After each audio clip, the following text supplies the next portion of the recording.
Alright, what is going on, guys? Kind of a breakdown for UFC 270. This one's on the main card at welterweight. We got Michel Pereira taking on Andre Fialho. Fialho, this will be his UFC debut, training out Sanford MMA. They got him listed as a 1-inch advantage in reach, but I don't think it's going to matter given how these guys fight. So I'll start with Fialho. He's bounced around with a bunch of notable promotions, fought a lot of high-level competition, got a 4-fight winning streak in 2021, all knockouts, beat some decent names in there.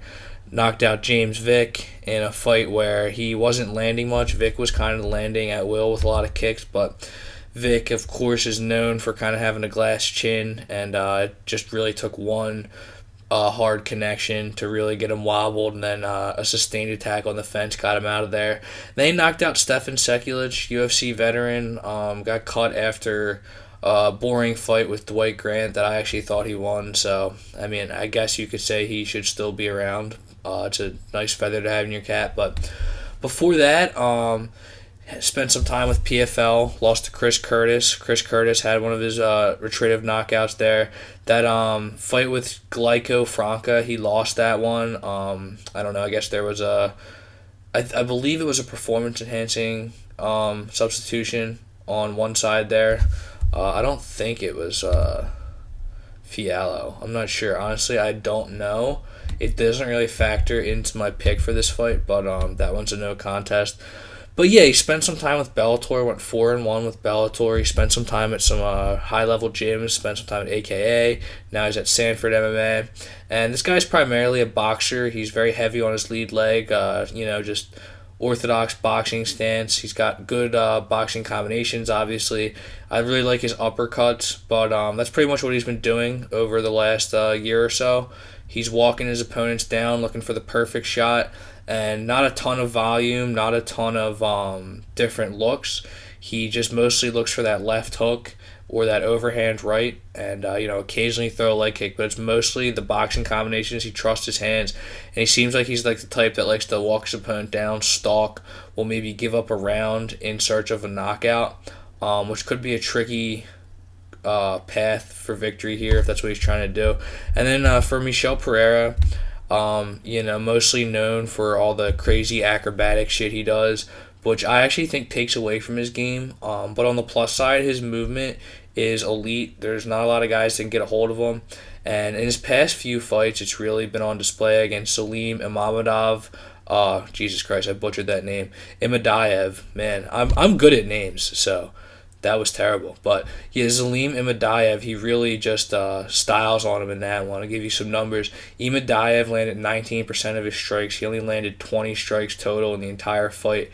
And Pereira, just so much lateral movement. When you do walk him down, he's good at these step-in, either right or left. He just mixes it up so well. He's got a healthy diet of kicks, and what I really like about his lateral movement is he'll be moving laterally, he'll step in, land these shots with so much accuracy. And for this fight in particular, he's had a lot of success, especially in this recent run he's been on against fighters with Fialho's style. These boxers who just come in with the traditional boxing stance and they look for these big shots. They just cannot keep up with Michel Pereira's movement. On the negative side of it, I think he's his own worst enemy, tends to tire himself out, but I think he's going to have a clear grappling advantage in this one.